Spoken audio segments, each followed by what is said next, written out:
Manila on May 9, 2014. Suspect on mauling of the actor-host Bong Navarro, model Denise Cornejo and Bernice Leona not guilty plea versus Crave coercion on VHONG Navarro. An incident happened on January 22, 2014 wherein Bong Navarro was beaten up by 5 more men including Zimmer Raz, J.P. Calma, Ferdinand Guerrero, Jed Fernandez and businessman Cedric Lee. Magkahawak kamay na dumating sa Taguig Hall of Justice si Bong Navarro at girlfriend na si Tanya Bautista. Nauna namang dumating doon si Denise Cornejo, isa sa mga akusado sa kasong grave coercion na isinampa ni Navarro.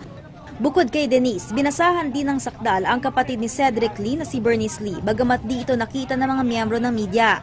Not guilty ang inihaing plea ng dalawa. Di naman dumalo sa arraignment sina Cedric Lee at Zimmer Raz na nakadetine sa NBI detention cell.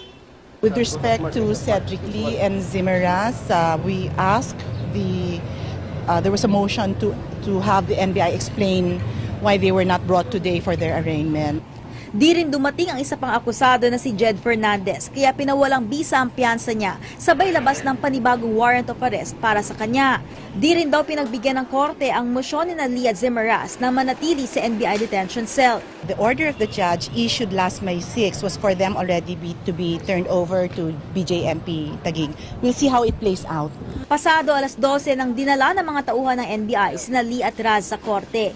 Iuutos na sanang malipat sila sa Taguig City Jail para sa kasong grave coercion pero nakapagpiyansa ang dalawa.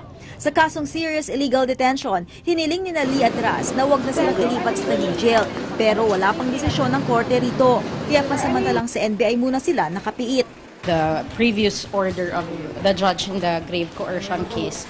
But as we have already posted a bail in that court, we're no longer required to be transferred in the Taguig City Jail pending the decision of the judge in the serious illegal detention case. Sa June 2, itinakda ng korte ang mediation sa pagitan ng kampo ni Navarro at Cornejo. Isang third party ang mamamagitan para sa posibleng settlement.